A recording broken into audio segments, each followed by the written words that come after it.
ओम cream cream cream ह्रीम ह्रीम ह्रीम ह्रूम ह्रूम ह्रूम दक्षिणकालिके। ओम cream cream cream ह्रीम ह्रीम ह्रीम हुम हुम हुम दक्षिणकालिके क्रीम क्रीम क्रीम ह्रीम ह्रीम ह्रीम हुम हुम हुम स्वाहा। माँ दक्षिणकालिके नमः। प्रसन्न वरदो भव, प्रसन्न वरदो भव, प्रसन्न वरदो भव। सिद्ध साधक परिवार के इस चैनल में आपको स्वागत है।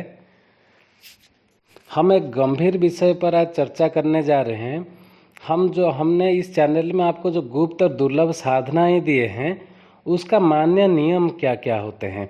हमने दुर्लभ साधनाएं दे दिए जो कि गुप्त से अत्यंत गुप्त है, लेकिन आप इसको उज्जीवित कैसे करें, कैसे इसको अपने जीवन में लाएं, जीवन में ढाएं इसको कैसे।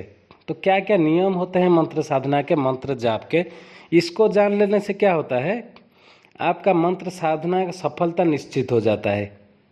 इसी नियम से आप चलें तो आपका सिद्धि निश्चित है, आपका साधना सफल होगा ही होगा। ये एक महत्वपूर्ण विषय है। इधर उधर का बात करके वीडियो को लंबा नहीं करेंगे, सीधे विषय में आते हैं। हमने इस चैनल में जो भी साधनाएं दिए हुए हैं, इस साधना को कोई भी गृहस्थ संपन्न कर सकता है। इसके लिए किसी भी विशेष वर्ग या जाति के आधार पर कोई बंधन नहीं है, इसको नोट कर लें। जिसको भी इस प्रकार की साधनाओं में आस्था हो वो इन साधनाओं को संपन्न जरूर कर सकता है। हमारे दिए हुए सारी साधनाओं में पुरुष या स्त्री, युवा या वृद्ध, विवाहित या अविवाहित जैसा कोई भेदभाव नहीं है। कोई भी इस प्रकार की साधना संपन्न कर सकता है। महिलाओं के लिए रजस्वला समय जो मंथली मेंस्ट्रुएशनल पीरियड होता है, किसी भी प्रकार की साधना के लिए वर्जित है। ये लिख लें, मतलब पीरियड के समय आप कोई भी साधना के लिए वर्जित है। जिस दिन रजस्वला हो उसी दिन से अगले 5 दिनों तक वो किसी भी प्रकार की साधना, पूजा, अनुष्ठान संपन्न नहीं करे। परंतु अगर उस महिला ने अनुष्ठान प्रारंभ कर दिया हो और बीच में रजस्वला हो गया हो तो उस अनुष्ठान या साधना को 5 दिनों के लिए बीच में छोड़ दें और छठे दिन स्नान करके सी को धो करके अपने सर धोएं। पवित्र होकर पुनः साधना या अनुष्ठान प्रारंभ कर सकते हैं। ऐसा होने पर साधना में व्यवधान नहीं माना जाएगा। पीछे जहाँ तक साधना की है या जितनी संख्या में जाप कर ली है उसके आगे की गणना की जा सकती है, इसमें कोई दोष नहीं है। और है एक बात आप नोट करें, प्रत्येक साधना की जाप संख्या, दिनों की संख्या निश्चित ही होती है। जब तक साधना चलती रहे उस अवधि में साधक को चाहिए कि एक समय का भोजन करे जितना संभव हो और सात्विक आहार ग्रहण करे। मांस, शराब, प्याज, लहसुन आदि वर्जित है। भोजन का साधना से सीधा संबंध होने के कारण ये माना गया है। अतः शुद्ध खान पान के मामले में सतर्कता बरतें। होटल में खाना यथासंभव टालें क्योंकि वहाँ पर शुद्धता का पूरा ध्यान नहीं रह पाता, जो कि इस कार्य के लिए अत्यंत ही आवश्यक होता है। साधना संपन्न करते समय किसी भी प्रकार की वस्तु खाना या सेवन करना अनुकूल नहीं है। व्यक्ति मंत्र जप प्रारंभ करने से पूर्व दूध, चाय या भोजन ले सकता है, या मंत्र जप पूरा होने के बाद वह किसी प्रकार का भोज्य पदार्थ स्वीकार कर सकता है। लेकिन जब मंत्र चालू हो तब दूध, चाय, जल भी पीना वर्जित है। आप इसको याद रखें। यदि ऐसी स्थिति उत्पन्न भी हो जाए तो इसके बाद पवित्रीकरण या हमने जैसे आचमन करना बताया है, आचमन करके उपरांत फिर ही पुनः मंत्र जाप प्रारंभ करना चाहिए। और है साधना काल में यथासंभव भूमि पर सोना उचित रहता है। भूमि पर किसी भी प्रकार का बिछौना बिछाकर सो सकते हैं। विशेष परिस्थितियों में पलंग आदि का उपयोग कर सकते हैं, परंतु जहाँ तक संभव हो भूमि में ही शयन करें। यही साधना के सफलता के लिए अच्छी बात है। और साधना काल में स्त्री संसर्ग सर्वथा वर्जित है। इस अवधि में पूरी तरह से ब्रह्मचर्य व्रत का पालन करें। इस अवधि में फिल्मी पत्रिकाएं पढ़ना, सिनेमा देखना, अन्य स्त्रियों से लंबी बातचीत करना आदि निषेध है। यथासंभव मन को संयत और शांत बनाए रखें। साधना प्रारंभ करने से पूर्व स्नान कर लेना उचित रहता है।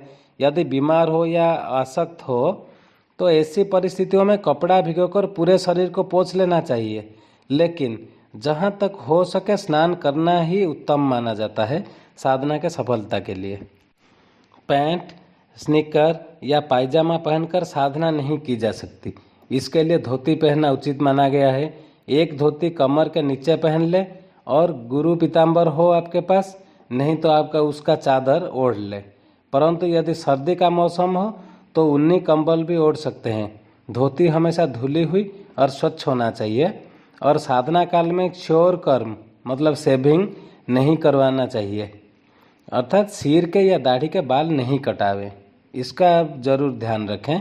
साधना काल में बीड़ी, सिगरेट, तंबाकू, पान आदि का सेवन वर्जित है। जितने दिन तक साधना चले उतने दिनों तक किसी प्रकार का व्यसन नहीं करें। व्यसन मतलब कोई लग्जूरियस लाइफ एंटरटेन नहीं करें। साधना काल में स्नान करते समय साबुन का प्रयोग किया जा सकता है, परंतु इत्र आदि का प्रयोग नहीं करें। साधना के बाद कहीं बाहर जाते समय जूतों का प्रयोग आप कर सकते हैं, उसमें कोई दोष नहीं है, कोई न्यूनता नहीं है। यदि साधक नौकरी या व्यापार कर रहा हो और रात्रिकालीन साधना हो तो दिन में नौकरी कर सकता है। यदि साधना पूरी होने तक व्यापार अथवा नौकरी से अवकाश ले सकते हैं तो ज़्यादा उचित रहता है। वैसा कोई उसमें न्यूनता नहीं है, आप कुछ भी कर सकते हैं।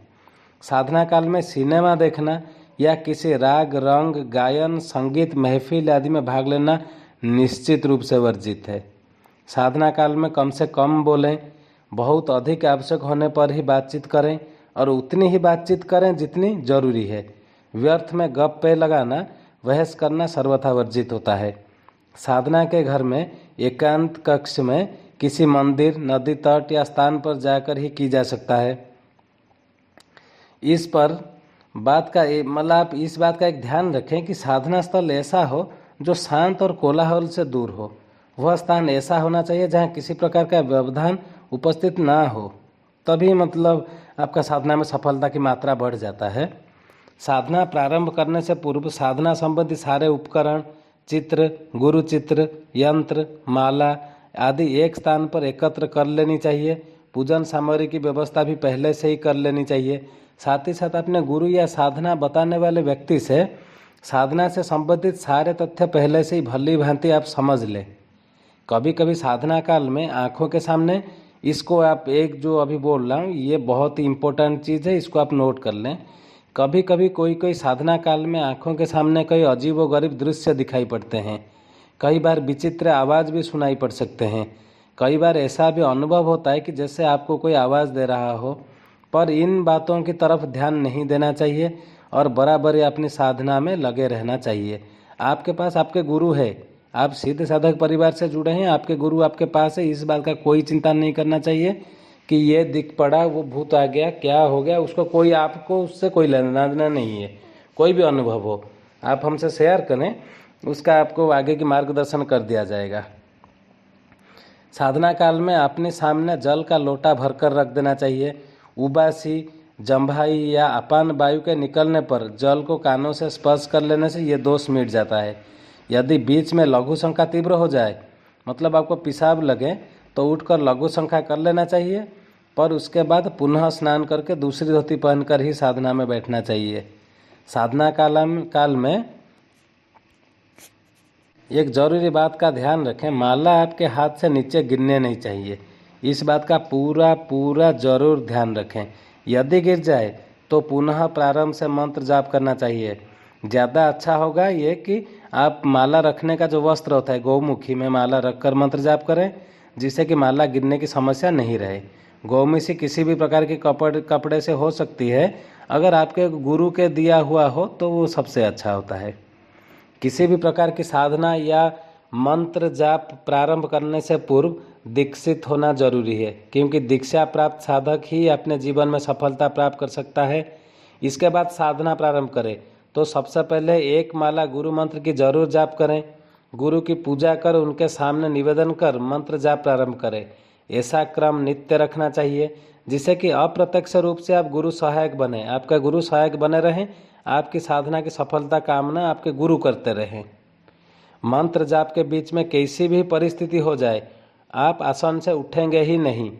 बिल्कुल कुछ भी परिस्थिति हो जाए, ये आपके लिए घातक भी हो सकते हैं। आप आसन से उठने नहीं चाहिए। किसी से बातचीत होठों या संकेतों से भी नहीं करना चाहिए। यदि ऐसा परिस्थिति आ भी जाए तो उठकर आचमन्यम करें तथा पवित्रीकरण पुनः साधना में बैठे। पवित्रीकरण करने के बाद पुनः आप साधना में बैठ सकते हैं। साधना के प्रति साधक को पूरा विश्वास और श्रद्धा होनी चाहिए। बिना आस्था विश्वास के कोई भी साधना सफल नहीं हो सकता, ये आप याद रखें। साधक सर्वथा शांत बने रहें, किसी भी प्रकार का संदेह मन में नहीं लाएं और न उग्रता अथवा क्रोध ही प्रदर्शित करें। साधना की अवधि में अशुद्ध भाषण न करें, असत्य न बोलें और कोई ऐसा कार्य न करें जो नीति के विरुद्ध हो। अगर कुछ वैसा करना पड़े, वैसा कोई परिस्थिति आ जाए, आप अपने गुरु से जरूर आलोचना करिए। पूरी निष्ठा और गुरु आशीर्वाद लेकर साधना में प्रवृत्त होने से निश्चय ही सफलता प्राप्त होता है। हमारे दिए हुए सारी साधनाओं का ये आधारभूत तथ्य है जो साधक को अपनाने चाहिए। ऐसा करने पर उसे सफलता स्वाभाविक रूप में मिल ही जाता है, उसमें कोई संदेह का स्थान नहीं है। और मुझे विश्वास है यदि साधक पूरी आस्था और प्रामाणिक सामग्रियों के साथ इन साधनाओं को संपन्न करेंगे तो उन्हें निश्चित ही समय में ही अनुकूल परिणाम प्राप्त होगा और ये निश्चित होगा। आप ये लिख के रख लो, ये निश्चित होगा और जीवन में श्रेष्ठता व अद्वितीयता की प्राप्ति हो सकेगा, ये जरूर होगा।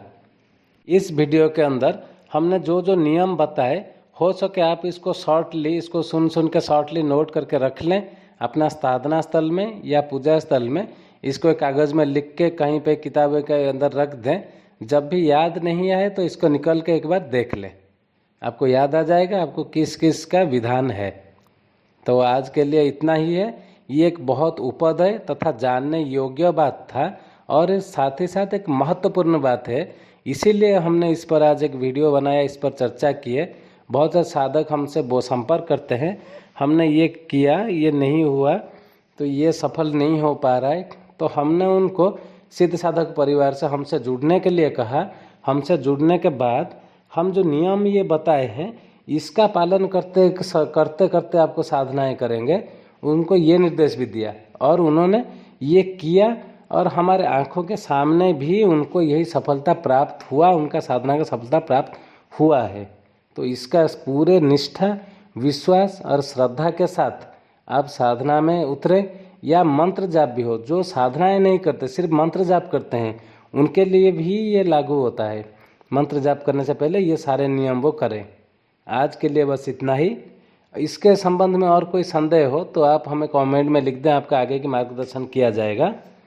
ओम क्रीम क्रीम क्रीम ह्रीम ह्रीम ह्रीम हुम हुम हुम दक्षिणकालिके क्रीम क्रीम क्रीम ह्रीम ह्रीम ह्रीम हुम हुम हुम स्वाहा। माँ दक्षिणकालिके नमः। प्रसन्न वरदो भव, प्रसन्न वरदो भव, प्रसन्न वरदो भव।